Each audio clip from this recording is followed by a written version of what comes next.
Welcome to SPSM chat.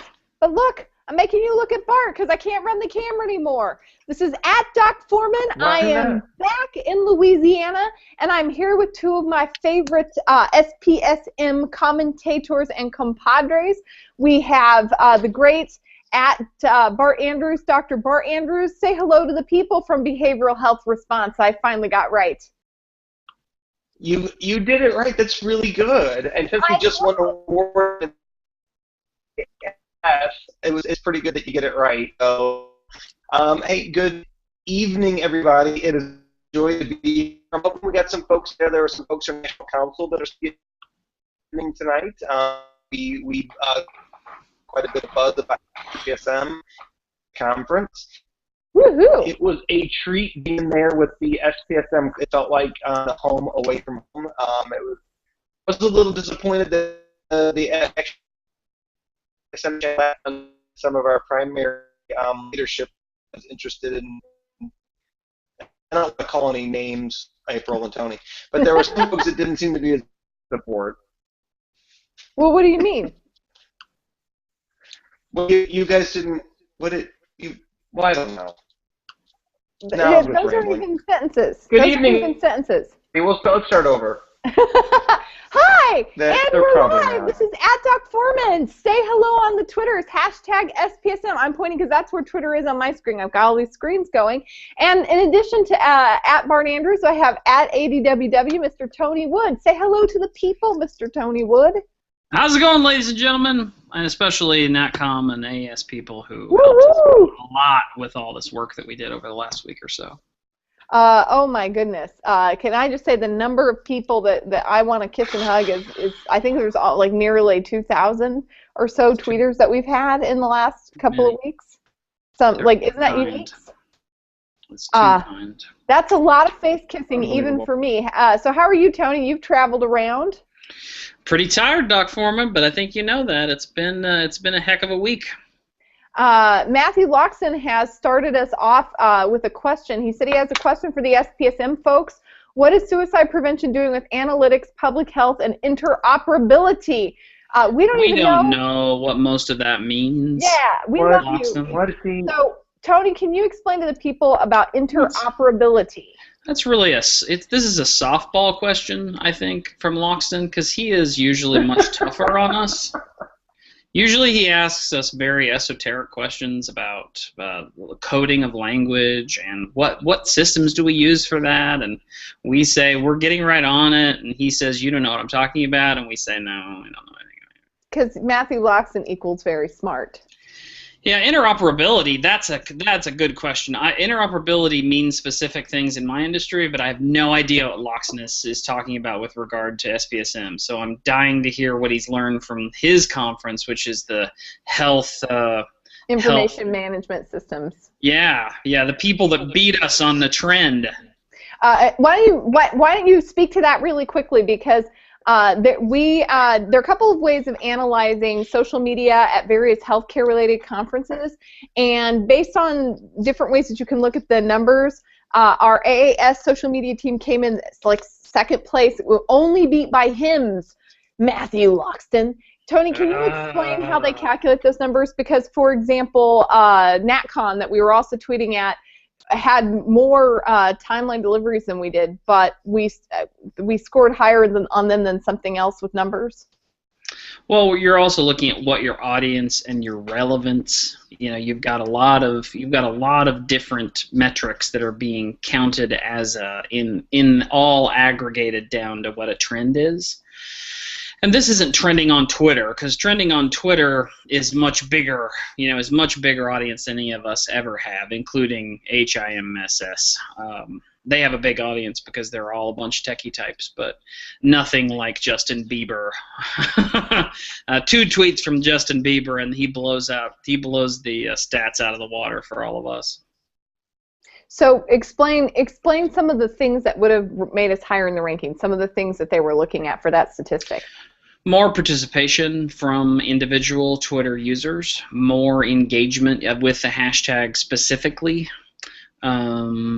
keyword searches, depending upon who you're, depending upon what metrics you're looking at, but specifically Twitter, it's about the hashtag. The simpler stats, which is what we're talking about, is all about tracking the hashtag AAS15. And so, if I understand correctly, that meant that the people who were using the AAS15 hashtag were all highly engaged with the hashtag. Whereas with NatCon, you would have had some people highly engaged and some people who may have only donated a few tweets, or not donated, but for example, Ashley Judd tweeted a couple times, which was really significant for our statistics. Yeah, they got a ringer. They got a ringer. Famous people. Mm-hmm. And Colin Powell did not tweet, which made me a little sad. Bart? No. Funny about Colin Powell. Yeah, I've got a couple of things. One, I don't know if I mentioned, but actually retweeted me twice. So I was pretty excited about it. I would expect it was cool to get retweeted by Ashley Judd. But the other funny story is that the whole time I was tweeting during Colin Powell's speech, what I thought was his account turned out to be a parody account. Yeah, fake Colin Powell. I tweeted out a rather inappropriate Colin Powell parody account about 30,000 times. No big deal. Yeah. Moving on. Yeah. Yeah, I almost committed the same sin, and Ambecker Shooty sort of stopped me really quickly because I sort of was reading down and I went, "Ooh, yeah, that's probably a fake account." But it's sort of hard to tell, right? And I did that with Marshall Linehan. So did you? Yeah. So you. Ursula Whiteside is here. Hello, Ursula. Hello, Kendra. Hello, Carl, Samantha Nadler, Noreen, Jonathan Singer. Everybody's here tonight. Then Battle. Marshall is doing homework. Twirl and Swirl. We have Stages here. Des Stage's got some tattoos this evening and all freshly tattooed and with us. Harper Levy from Iowa. Linda Langford, Matthew Loxton. Look at all these fun people. Look at this. Adam Hoffberg. Everybody, we got Adam Hoffberg. It's his first time here. Shout out to the Rocky Mountain Myrick. Way to go. Howdy, Myrick. So what are some of the highlights? The first question, topic one for everybody, which is what were some of the highlights for the social media for the last two conferences that you guys remember? Oh my goodness. Well, let's go in chronological order because I've taken very detailed, very accurate notes. Just a moment. Let me go and fetch those. All right, I'm gonna jump in. I've taken no notes at all. This is a total lie. It's a lie. So what the one thing that surprised me. I'm gonna wait. Go ahead, Bart. Go ahead. You're up. No, Bart? I feel bad now. Nope. He gave it up. All right, up. so my big shocker.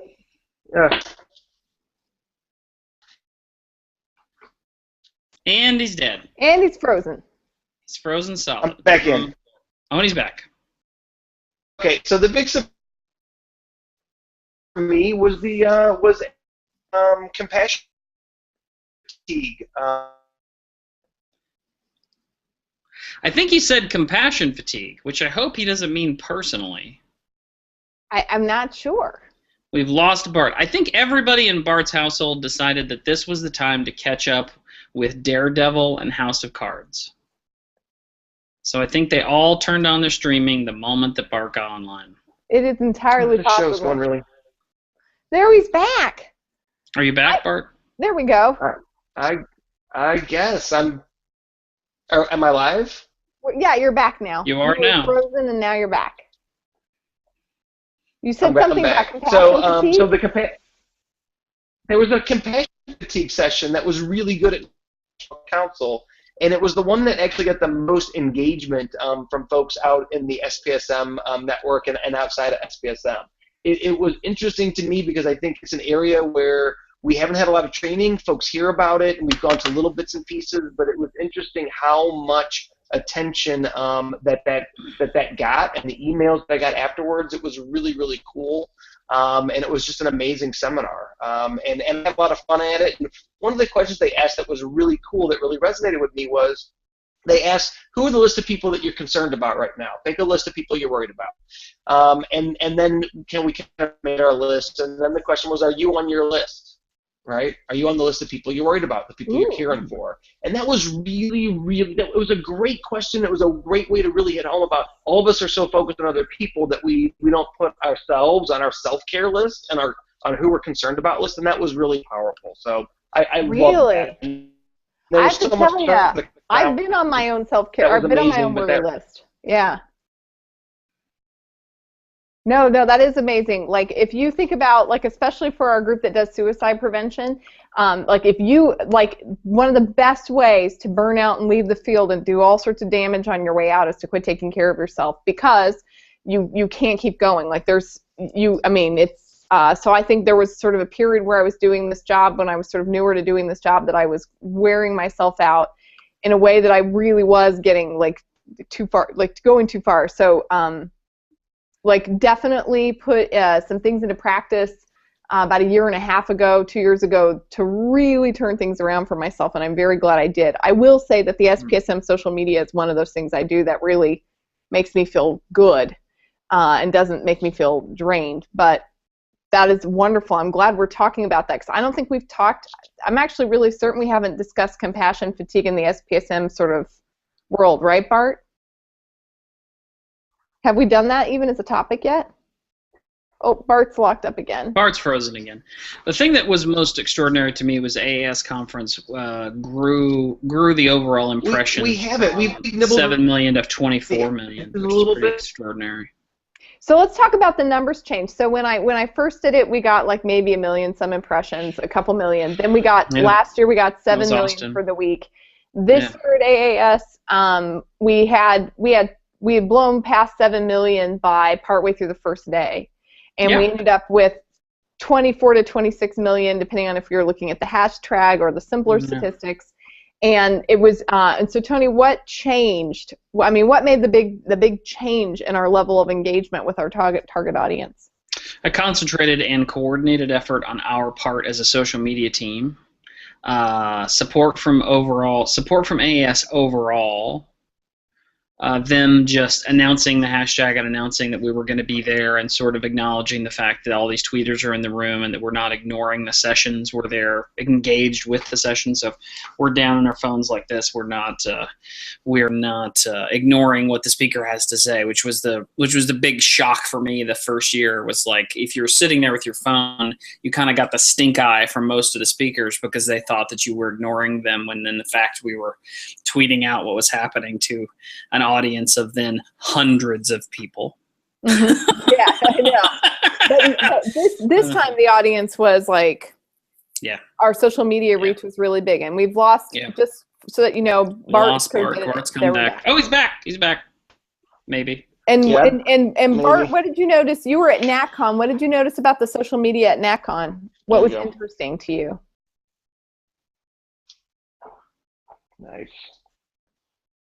We're getting Bart back. Just so you know, Kendra is pointing out she loved live tweeting sessions, and she learned a lot. I want to have a shout out to Adam Hoffberg. Kendra, Adam, and Leah Wentworth did a great job sort of evangelizing on the poster session. That was pretty amazing, like really figuring out what it took in terms of video vlogging and QR codes, and being able to have a downloaded link to PDF to tweet out of posters. That was the most engagement we've had, and the poster session in 14 was really troubled me. It was like the black hole of social media coverage. We couldn't figure a way to cover that really well, and this year, in fact, because of Rocky Mountain Myrick and Adam Hoffberg and Joe Huggins and Leah Wentworth and Kendra and Quentin, like, we had a really good coverage of academic content, which was awesome. And we saw some of the really influential academic teams from the major labs, like, suddenly been, really developing an interest in sharing about the important research that they were doing, which I think is a great use of social media, which is to really make really important expert information widely available, right? Well, making the pre-conference, making a priority, getting the researchers to learn a little bit how to make a 1-minute video in the pre-conference, I think was really helpful, because then their audiences kind of came in on several more academic topics. Oh my goodness. We have several people from NatCom talking about meeting the Twitter ambassadors, and there was sort of that socialization piece where a lot of us from the social media team sort of got to be in the center of all the action. Bart, what was that like for you? Because I think this is your first time participating on that. Yeah. Yeah. It was, well, I mean, Ann was there, Dr. What is Ann's last name? Ann Becker-Schutte, who said she had like family weddings and babies born or something. She had to go to bed. She was amazing, and it was amazing. But she likely birthed herself. Because she's multi-talented. She does everything. Don't stop. She can literally do everything. She shows up at National Council, and as far as I can tell, she's the only tweeter. And 50 million views or something crazy. It's insane. We missed 1,200 tweets. 1,200. She had 1,200 tweets. That was just the first hour of the first morning. She did. She created the National Council and Ashley Judd were the biggest sort of generator of Twitter impressions, and then Ann Becker-Schutte just hammering it out. She's a live tweeting machine. She's one of the best of doing that. But Bart, we were talking about being at sort of the center of the social media machine. What was that like for you? Well, it was interesting. One, there's so much going on, and April is, so if you all in SPSM land didn't know this, April, Doc Foreman, is a force to be reckoned with. She came into that meeting and we got rolling, and the National Council team that was there was really engaged, and there was all kinds of cool stuff going on, and we just looked at what could we do to make this bigger, right? Let's make it bigger. And being in that strategy session was fascinating, and figuring out what we're going to cover, what would have the most impact, where would we have the most influence at? So that was really exciting. And everything, I got to be honest, everything was done so quick. I walked out of there feeling really excited, and then I realized I had no idea what I was doing.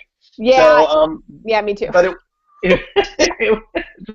I remember there was one point we were trying to figure out where everybody was, and it was quite clear to me that I didn't know. So, but it worked out really well, and I got to sit in. One of the coolest things was I got to sit in on an invite only. It was the debate between Sederer and Emmanuel, with the guy from Atlantic, Clemens, moderating, and that was a 30-minute debate, and that was so fascinating.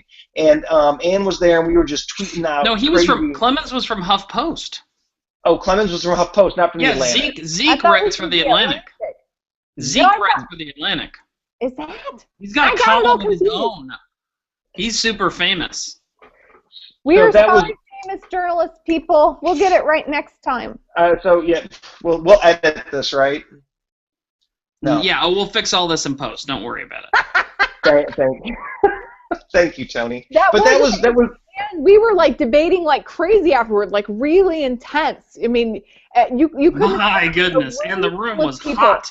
You couldn't find a room full of people more passionate about doing the right thing. Even though we did not agree about what the right thing was, all of us really wanted to do it, and that was impressive. That was really exciting. And so for me, some people are asking, well, can you really attend the conference while you're live tweeting? And I get more out of it actually, because it makes you really think about what's going to be what's the most salient point. What if you were going to say 3 or 4 things about this that people could take away, and it makes you really think about what's being said. So that was really exciting. And we just kind of took that energy through the rest of the sessions we all went to, and it was really, really cool. Absolutely, and I'm getting some other moments that you might or might not remember. Des and some of the other folks are noticing that considering the high rate of suicide in the transgender community, there was real concern that we didn't have enough content in the conference about some of those issues, especially considering what's happened in the news related to that this year. The good news was that we really used social media. We had it's wonderful to meet Greta. Shout out to you. You're just a fabulous, fabulous social media presence. And she came on she crowdfunded money so she could attend conferences, raise awareness, run her Trans Lifeline. She does this, using social media. She's wonderful. And she raised hell in the social media channel during the presentation, and we used social media as a team to engage her, because disagreement is engagement. And in social media, unlike other places, lack of consensus enhances things. It doesn't disrupt things, and you have space for that.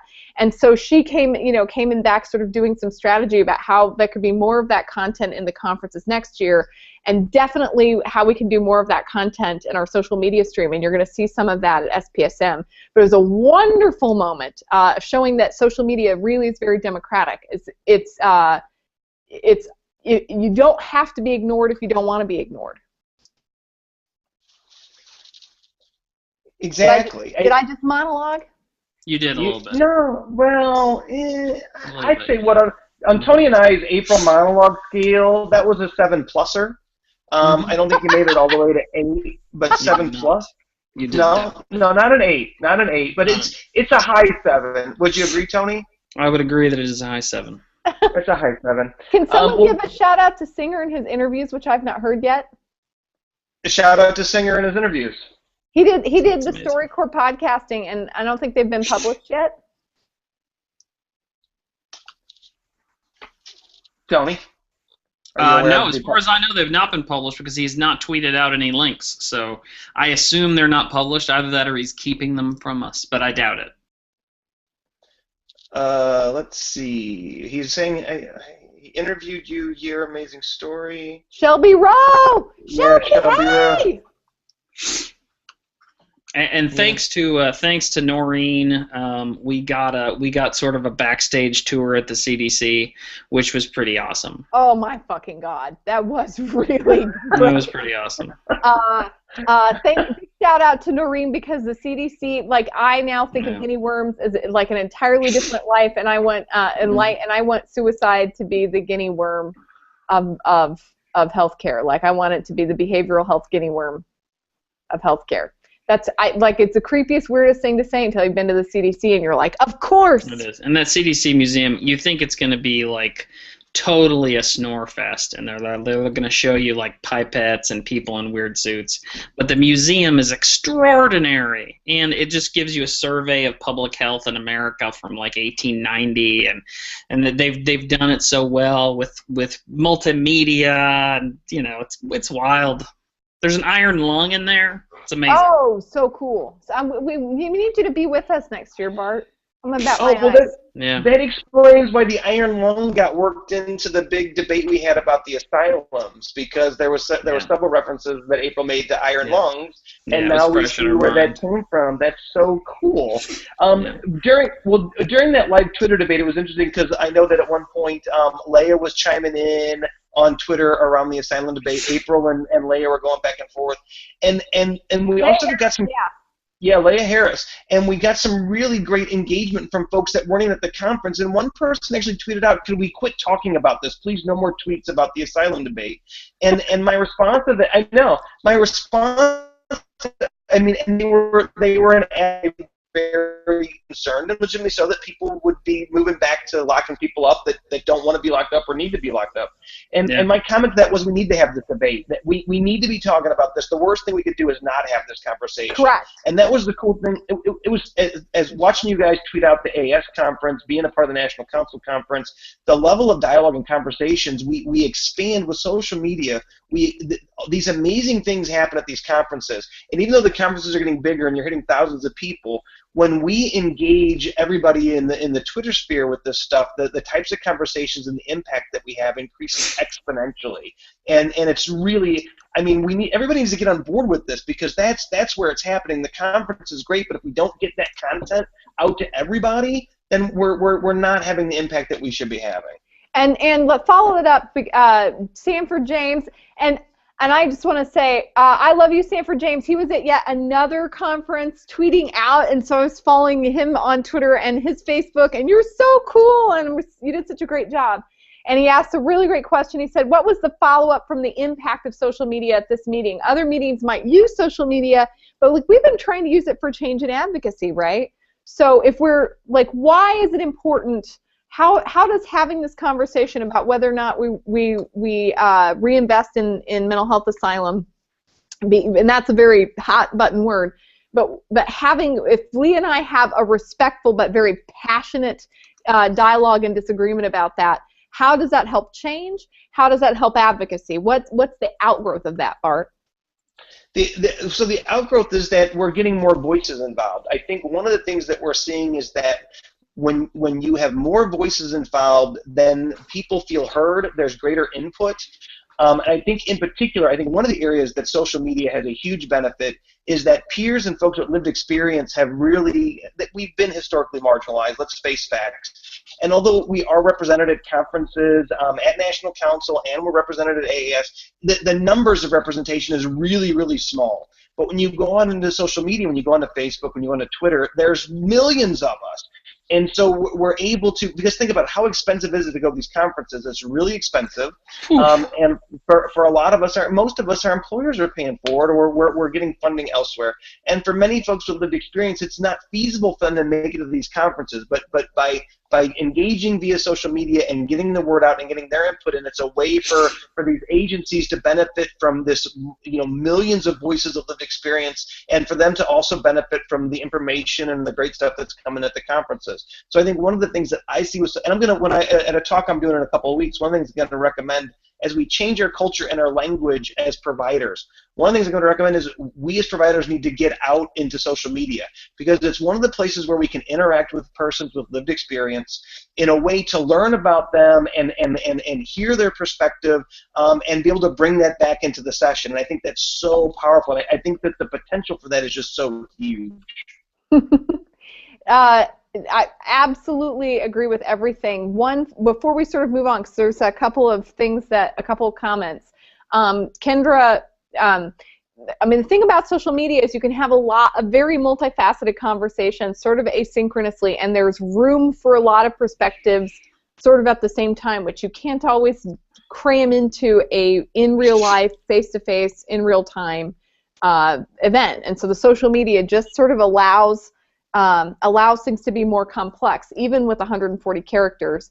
Kendra also noted, especially for AAS 15, that we did a lot to educate our central team about curation, and that led to some fairly significant documentation of our tweets, so that when we coordinated hashtags ahead of time, we sort of had a semi-plan about who was going to be where, we curated that. And then, I want to tell you, I was pretty excited when I got the alert from Matthew Knock to the Knock Labs page on Twitter, and they had posted our AAS social media team's curation of Knock and Dina Carr's presentation, right? So, that allows a product. You make a product almost out of nothing but some technology and a little bit of planning. That's you make a tremendous effort for 50 people. But yeah, I'm sorry. That's all. Speak more on that, Tony. Speak more on that. Well, you had a very passionate team of I don't know, 10 or 12, mm-hmm. and then you have 20 to 40 other people either in the room or all over the world that are watching and retweeting, and so you get a much richer stream, and then your curation ends up to be much more relevant than otherwise it could have ever been if it was just you and me sort of sitting in the room trying to tweet out what we could listen to. Yes. I definitely had to do with really shared standards about tagging the content, and then we had to have really a shared method for doing the curation, so everybody had to really be on the same page. So when we put the effort into orienting people to be on the same page, and that is what got you this wonderful collaborative, very quickly curated event, so that things were curated that I wasn't attending. And so the goal is to sort of spread a method for curating things so it sort of becomes second nature when people are attending these conferences of professional importance like NatCon or like AAS. But the truth is you've got to have a lot of people who know how to do it, who are all doing it in a very similar way for it to work, right? Yeah, and the passionate, and so we've been privileged to have a set of very passionate volunteers recognize what we're doing and want to be a part of it. Quentin, Laurel, Twirl and Swirl, Carl Dunn, this whole crowd of people has done incredible work for us that we couldn't possibly replace. There's no way for us to have done this without these people, and that's all about being inclusive and letting people, own their part of it, and, being positive. We have just a break from the bowl of interesting questions. It is on the smartphone live stream app Periscope, which the Mayo social media folks introduced me to at NatCom. Is this social media crack, or is it the downfall of civilization? Let y'all comment on this first. What do y'all think? Periscope? Periscope. Well, for everybody who doesn't know what Periscope is, it's a live streaming app that Twitter released a couple of months ago. That it has been called in our community the one-way Skype. So you can see, somebody can live stream to you from their cell phone whatever they're looking at, and it broadcasts for 24 hours on Twitter's Periscope network on the app on the phone. And it's getting a lot of buzz because video, I don't know, it may have been 6 months ago that Zuckerberg said in 5 years Facebook will mostly be video, and that has set off a tremendous amount of conversations in social media coupled with Vine and Vimeo and YouTube about where social media is heading with live video instead of just text and hashtags and stuff. So Periscope is one of the first big tools that allows anybody to live stream, and it's blowing up big time. In this tiny crowd of people of a couple of million folks. Yeah, and I will tell you, I tried other apps that didn't work. I sort of abandoned it, but this one works really well. So you can do a live vlog without nearly all the setup that it even takes to do this. You can sort of ding, ding, ding, and you're live vlogging. There's comment, and it works. It works very simply and slickly. Probably, just heads up, AAS 15. We will probably be doing Periscope, and we'll be encouraging people to Periscope sessions they're interested in. My only concern is I don't know how to save it, so I don't know how to curate it in. But you get video, and if we had been able, Bart, to Periscope the asylum debate while commenting on it, hot damn, would that have been interesting? It would have been amazing. I haven't been brave enough to check Periscope out yet, but one of the things that's really clear to me is that what people crave is being able to see through other people's eyes, and this idea that social media expands our vision so much, and Periscope is going to be another tool to do that. One of the things that helps us stay connected is be able to see the world the way that we see it and see the things that we're seeing and experiencing. We do some of that with when we're live tweeting out during a session, right? We're getting some of that. But being able to Periscope that out so people can lean in and see it and be a part of it, I think it's just going to be magical. I think there's a lot of potential for good. But I think with any technology, there'll be some challenges with Periscope as well. Yeah. Well, and bandwidth is a real problem for conferences. We have trouble enough getting a hold of internet access in some of these hotels, and it's very expensive and often a real challenge for us. And Periscope is even, if you think text tweeting is a problem, wait till you see it that you've got to try to get 50 people live streaming any kind of video. It's much more data, much more data than just tweeting out. So there's going to be a technology challenge in doing that. We're hoping that the technology makes that easier, but right now there are going to be some limits in bandwidth and availability.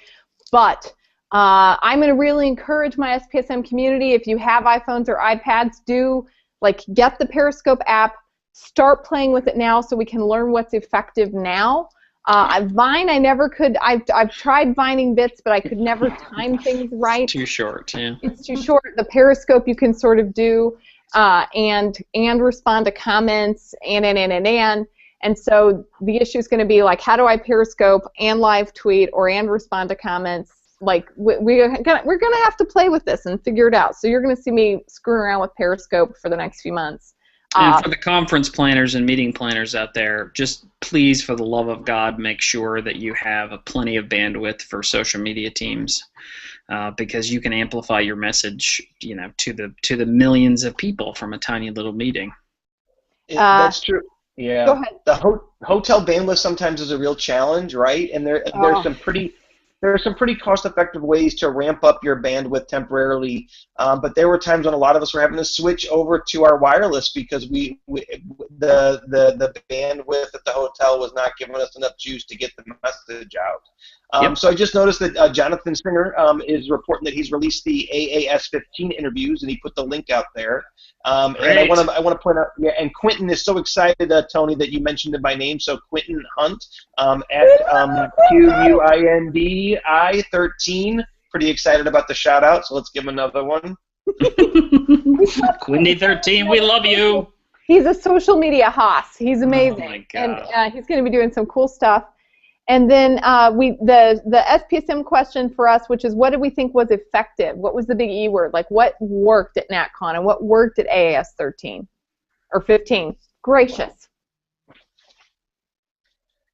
Having targeted, having people in each session, especially AAS, because we were in charge of social media for AAS. And for AAS, we got people who were engaged about the sessions into the sessions, tweeting about the sessions that they most cared about, and that made the content blow up because they know what's important. Yeah. I mean, Not to mention Marsha Linehan. I mean, good. Oh. Let's talk about that. Good golly, Miss Molly. So, like live tweeting, this is my second time live tweeting Marsha Linehan. I'm much better at this time. Marsha, I hope that you're much more in love with this than the first time I did it. She's not, unless she's paying attention, but if she were. And then, so we had interesting speakers. So one of the things is, like, you have to make a decision. Do we try to cover everything, or do we let the people who are generating the content sort of naturally gravitate to the things that really inspire them? And also, there really is, if you're planning a conference, things that you want to get extra attention. So when we got invited to that VIP backstage pass event, like you would have to think, like, from a marketing standpoint, what is it that people are going to be really excited to see as a bonus? What's going to feel special or lovingly created because you want to do things that interest you? But if your goal is to create a detailed archive of everything, then you would handle it a different way. But I'm going to say what you want to do is pick the things you think are going to get people the most excited. Bart, any thoughts about the E effective word? So in terms of effective, I mean, one of the things that I think was really Jonathan, I'm correcting for Jonathan Signer. He released the AAS 14 interviews. He's a year behind, so I apologize, Jonathan. So my fact checking. I'm sorry, Tony's in charge of my fact-checking for the day. Tony, I don't know how you let this happen 3 times tonight. We'll talk after the show. You're bad. Sorry, that's horrible. So one of the interesting things that I didn't anticipate, and I think we all have the sense that the leadership at these conferences know what's going on, and I think because there's so much going on, that one of the advantages and the impact was that the organizers and the leadership got to see a lot of stuff going on at their conference that they wouldn't normally get to see, right? And I think that's really, really important because they get to see the impact and the content and what people are grooving on, what they're enjoying, that they wouldn't get to know about, right? So think about how many sessions are going on at AAS at one time, how many sessions are going on at National Council, and with folks, with social media ambassadors out there tweeting this out, that means everybody, particularly leadership, can take a look and they can see and they get a look at what was really going on, and so they can see the fruits of their labor and get to enjoy things that they wouldn't get to enjoy. It also gives them some really good information about what worked, what didn't work, how can we make the conference better, and that was real time, not a pile of surveys 3 weeks from now. You got it. So it's a really great evaluation tool. It's a really good monitoring tool. It's a good way to get live information for the folks that are actually in charge of the conference, and that was really cool. And I think that they appreciated that quite a bit. It was a way for them to get a peek into their own conference in a way that they wouldn't have seen it. Absolutely, absolutely. And maybe that's the thing that we would want to recommend for future things, which is to have the conference leadership take a minute, have a plan with your social media team to find out what's gotten people excited, to even, if you could, because everybody's time is so precious at those, because so much is happening if you're running the show, can the social media team deliver a 15-minute briefing at the end of the day that says, here is the summary of what happened, here is what people were really into. Several people mentioned, both on Facebook, on Twitter, and during the chat tonight, Julie Serrell's presentation, which she worked really hard to adjust what she did to make it social media friendly gave people Twitterable moments. And when then she Facebooks me like as she's flying home, like, how did it go? What's the rundown? And everybody Hashtag went, not 6. bam! Everybody was like, they loved it. Mm-hmm. And she had worked really hard, and it broadcast really well. And she got that feedback enthusiastically, still getting that feedback on social media. Well, you need to be able to brief people and say, at AAS 14, it was the big idea session. At this one, it was Marsha Linehan's session, got the most stirred up stuff, and why or why not, and Craig Bryan's technology innovation session, like the ones that they wanted to go to. And then you were like, do more of that, right? Yes. I got to point this out. So I hope I'm saying his name right. Dr. Mike Sevilla, or is it Sevilla? Yeah, Sevilla. Sevilla.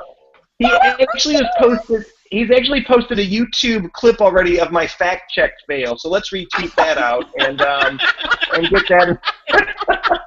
Let's get that as many places as possible. Thank you, Dr. Sevilla. I appreciate it. Yeah, and his 18,000 followers. Good job, Bart. It's what I'm known for, April. It's what I'm known for. Yeah, Mike Seville is the king of family medicine and social media.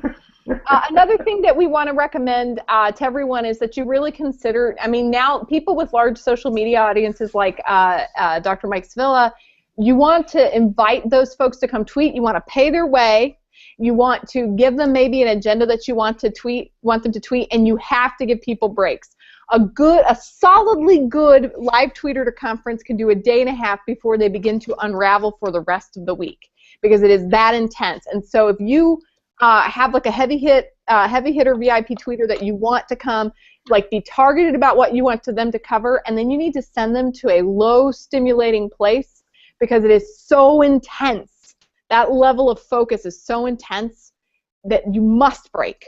And so I would say have enough people, give them plenty of breaks, invite your VIPs, and rest them just like you would a good draft animal for the work that you really want them to do. Does that sound reasonable, folks? Yeah. Yes. You had draft animal comparisons, really not that flattering, but sure. Accurate. Everybody likes accurate, to be not flattering. Yeah, it is accurate. I invented a new term, Twitterback. I call it Twitterback, and that's where by the end of the day you're back from holding your phone out and tweeting is completely locked up. You're just the Twitterback. Yeah, but you're rhomboids. You get pumped up rhomboids. You've got the rhomboids of like Hulk Hogan by the time you're done. It's pretty good. Twitterboids? Twitter roms? Twitter rhomboids. Yes, I love it. And boy, everybody all jumped the on physical Julie. therapists. Julie Searle did such a good job incorporating social media and then really thinking about her talk. And Julie Searle is really, really solid with the empirically based science, but she really delivered a wonderfully emotionally connective presentation with a lot of social media. So her fabulous empiricism told a story, and she made it so people could share it. And they're still singing her praises on Twitter right now. Like if you can coach your speakers ahead of time, that we want you to deliver something not just for the audience in the room, but for a bigger audience, and this is how, like a secondary hashtag, tell an emotional story, court the folks who are helping you tell your story who have their own audiences, then you get Julie Searle's hashtag not 6, and they'll be talking about it for years. April, one of the other things that occurred to me is I really wish I could have sat down with the presenters beforehand for just a few minutes. What are some things? Just touch base with them and say, hey, I'm gonna be live tweeting. Are there things you want me to highlight? Are there some really important things? The other thing that was really hard is it'd be good to have people's Twitter handles before you go into their session, if they have Twitter handles, right? Yep. So that sort of some little bit of prep work can really make the impact.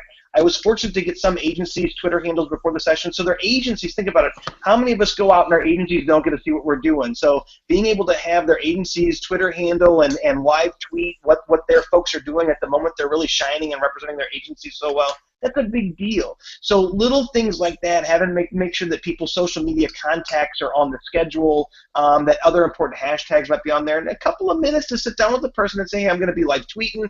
Are there some things that are really important that you want me to highlight? I think that would be really powerful. I know as a presenter I would love that, and I think it just increases the engagement. The other thing that I have to add for the meeting planners and the conference planners out there, power.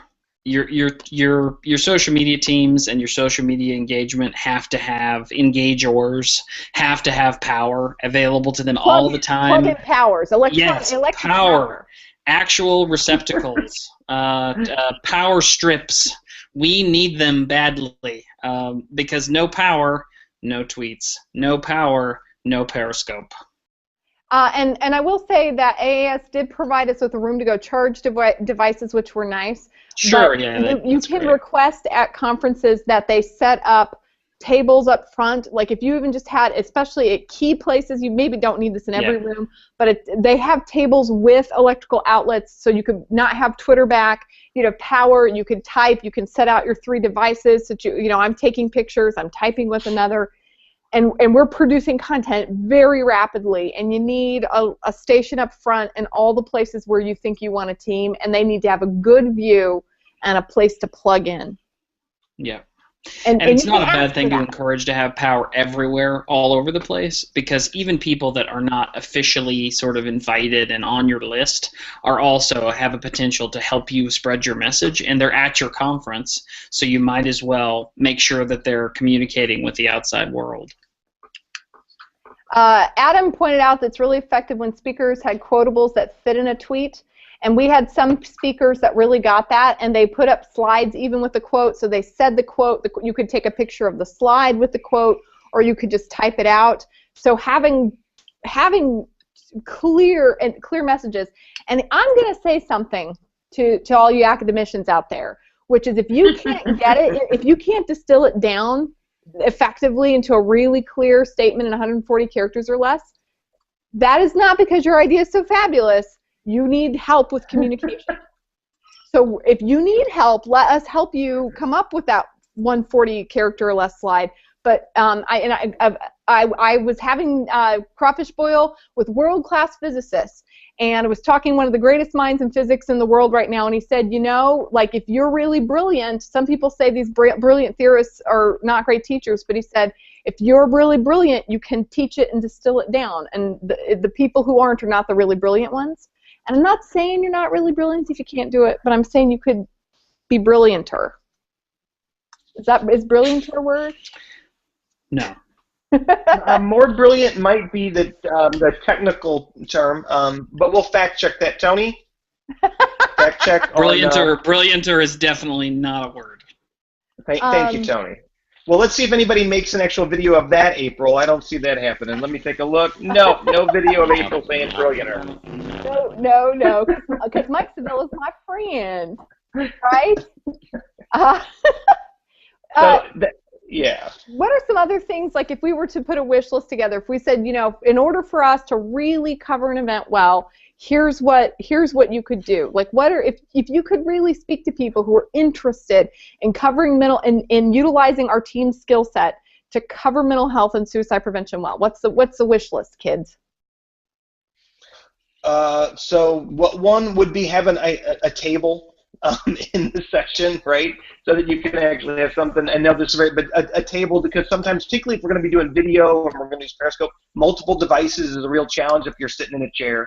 So, but the bigger thing, and I think I've hit on this a little bit, but one of the things that really is hitting me is that what's happening now is that social media is kind of this add-on. It's layered on top of the conference, right?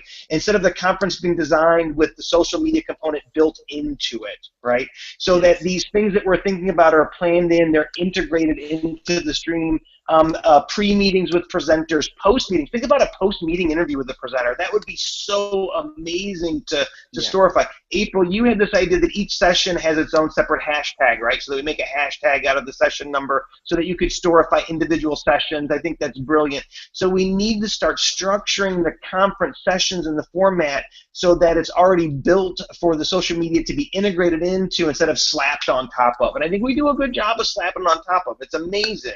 But I think the impact that we could have if we actually designed it with social media integrated inside of it would be so powerful. And Singer mentions a lounge for the tweeters so that you can go take a nap. Oh my God. Because it gets really long really fast. If your tweeters are doing a good job, and they really are, they're having a good time, and you're having them do things, they're going to wear out quickly, they're going to be overstimulated quickly, their devices are going to wear down, they're going to get hungry, and they need to escape. Like, even just talking to other people, because they're talking to everyone, like, anytime you're doing this, you're monitoring multiple streams, multiple feeds, you're responding very quickly. Like, you have to take, even, I'm very extroverted, I had to take a break. I'm going to say another thing that people are mentioning, which is that these curations become a commodity that people can cite.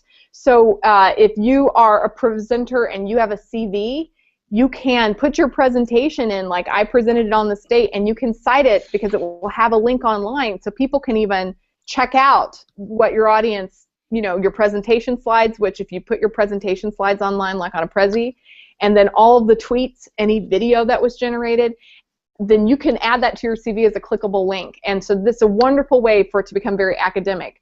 If you have a way to track your analytics, you can put your analytics into tweets. I know that our analytics got so big and out of control. I don't know if we've come up with a good way to do that. Like we put our evening analytics into our StoreFis for SPSM chats. But Tony, how are we going to do that for a conference with multiple sessions? I don't know.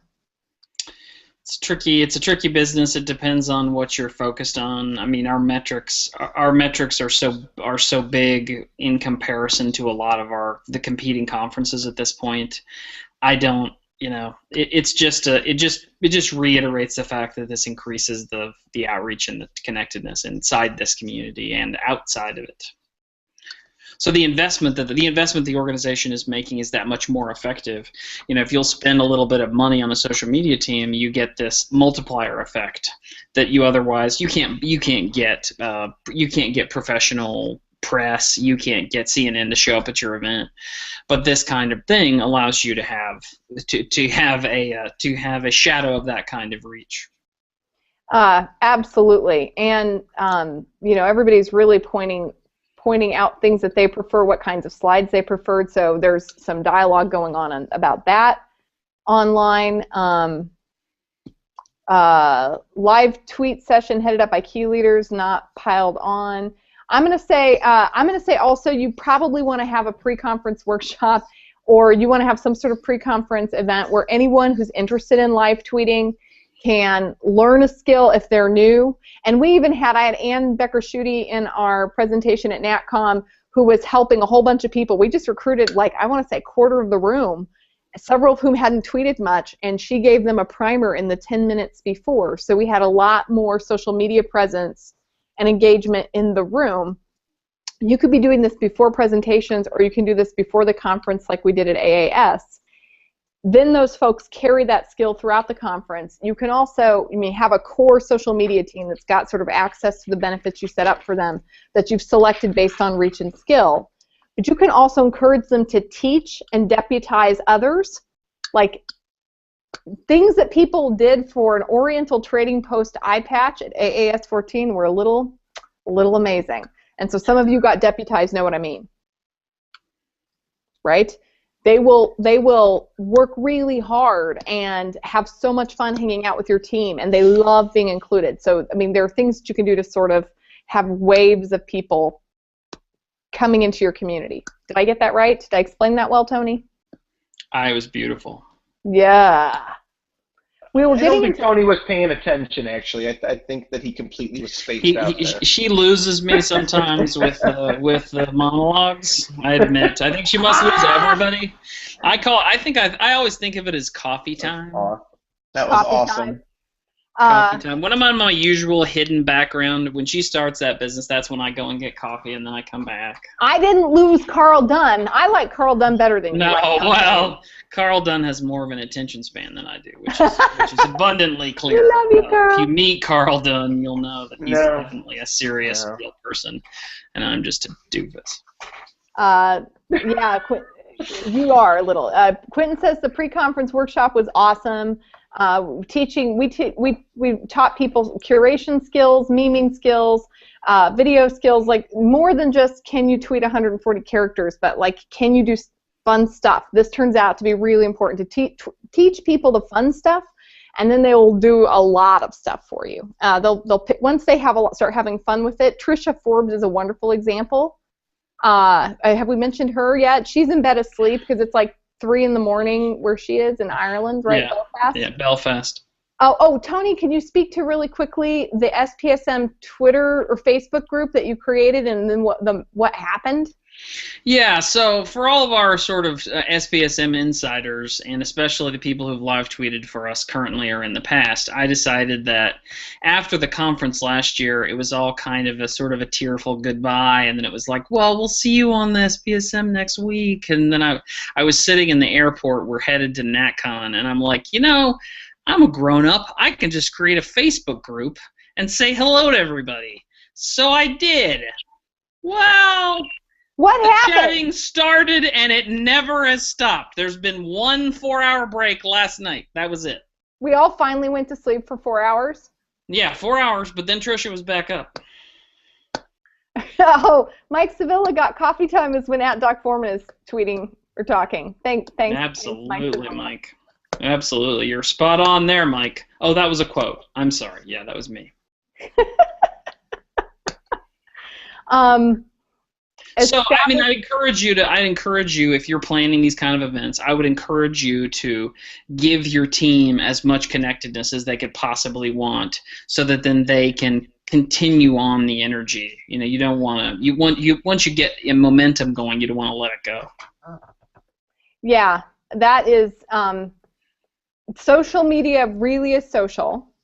It is really about our relationships. It is really about how the material filters through our point of view, and it's really about how we're connected. So anything that you do to facilitate being connected, encourage people to share their point of views, and to keep people engaged with each other, that's how you win. We're all clicking. Bart? We're talking again, aren't you? Well, we've got Hannah. I love this. We've got Hannah Cohen from National Council, and I love her tweet. Shakespeare, all the world's a stage. Wonder what he thinks about SoMe platforms. I think Shakespeare would be all over social media, right? Yes, he would totally be all over social media. Fool. He would be telling dirty jokes on social media. He would be like quotable quotes. He would be like if you're reading my post and you see this and we're really friends, like and share this, and if you don't, we won't be friends again, right? Thou dost retweet too much. They're